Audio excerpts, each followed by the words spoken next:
ইফতারিতে কখনোই চারটি খাবার খাবেন না, যা রাসূল সাল্লাল্লাহু আলাইহি ওয়াসাল্লাম মারাত্মকভাবে অপছন্দ করতেন। আর উম্মত হিসাবে রাসূল সাল্লাল্লাহু আলাইহি ওয়াসাল্লাম যেটা অপছন্দ করতেন সেটা আমাদেরকেও বর্জন করতে হবে। রাসূল সাল্লাল্লাহু আলাইহি ওয়াসাল্লাম যেটা পছন্দ করতেন সেটা আমাদেরকে আঁকড়িয়ে ধরতে হবে। এই চারটি খাবার কি দেখেন, আমরা কিন্তু অনেকেই এই খাবারের পছন্দের তালিকায় চারটি খাবার রয়েছে।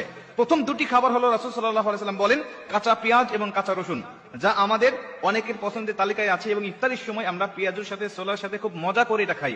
অথচ বুখারীর বর্ণনায় আল্লাহ রাসূল সাল্লাল্লাহু আলাইহি ওয়াসাল্লাম বলেন, বুখারী শরীফের 855 নম্বর হাদিস, আল্লাহ রাসূল বলছেন, আব্দুল্লাহ ইবনে জাবের রাদিয়াল্লাহু তাআলা থেকে বর্ণিত, তিনি বলছেন, যখন দেখবে যদি কোনো মানুষ কাঁচা পেঁয়াজ এবং কাঁচা রসুন খায়, সে যেন আমার নিকটে না আসে, এমনকি মসজিদের নিকটেও যেন না যায়। কেন?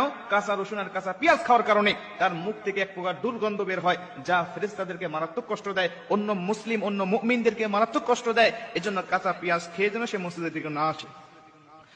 এখন বলতে পারেন যে হুজুর, তাহলে কাঁচা পেঁয়াজ খাওয়া কি নাজায়েজ? এটা কি গুনাহের কাজ?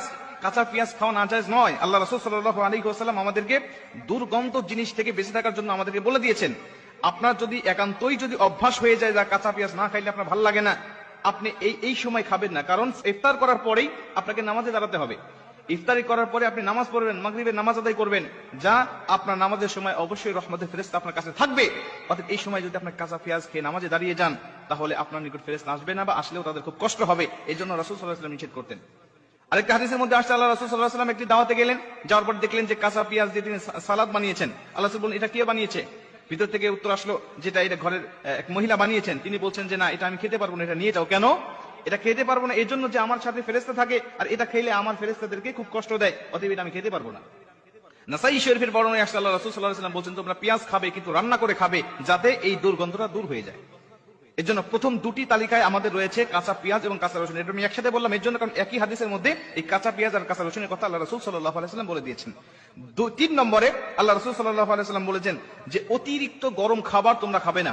ইফতারির সময় দেখা যাচ্ছে যে তাড়াহুড়া করে রান্না করা হয়, আর আমরা খুবই ক্ষুধার্ত থাকার কারণে, খুবই ক্লান্ত থাকার কারণে আমরা তাড়াহুড়া করে গরম খাবারটা খেয়ে ফেলি। আল্লাহ রাসূল সাল্লাল্লাহু আলাইহি ওয়াসাল্লাম তিরমিজি শরীফের বর্ণনায় আসছে যে রাসূল সাল্লাল্লাহু আলাইহি ওয়াসাল্লাম বলছেন, যদি কেউ গরম খাবার খায়, এই খাবারের মধ্য থেকে সে কোনো বরকত পাবে না। আল্লাহ রাসূল বলেন, গরম খাবারের মধ্যে কোনো বরকত রাখেন নাই আল্লাহ। এবং তিরমিজি শরীফের বর্ণনায় আসছে, আরেকটা বর্ণনায় আসছে, রাসূল সাল্লাল্লাহু আলাইহি ওয়াসাল্লাম বলেন যে ধোঁয়াযুক্ত কোনো খাবার আমি আল্লাহ রাসূল খাই নাই, আমি এটা অপছন্দ করতাম। আল্লাহ রাসূল কোনো খাবারকে নাজায়েজ বলতেন না, খারাপ বলতেন না, কিন্তু অপছন্দ করতেন, এই শব্দটা তিনি ব্যবহার করতেন।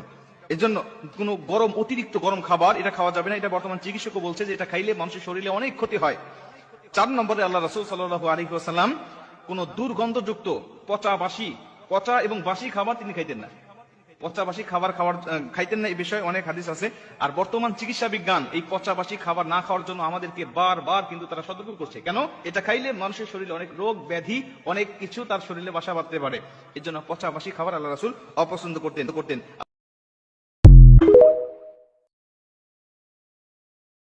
ইফতারিতে কখনোই চারটি খাবার খাবেন না, যা রাসূল সাল্লাল্লাহু আলাইহি ওয়াসাল্লাম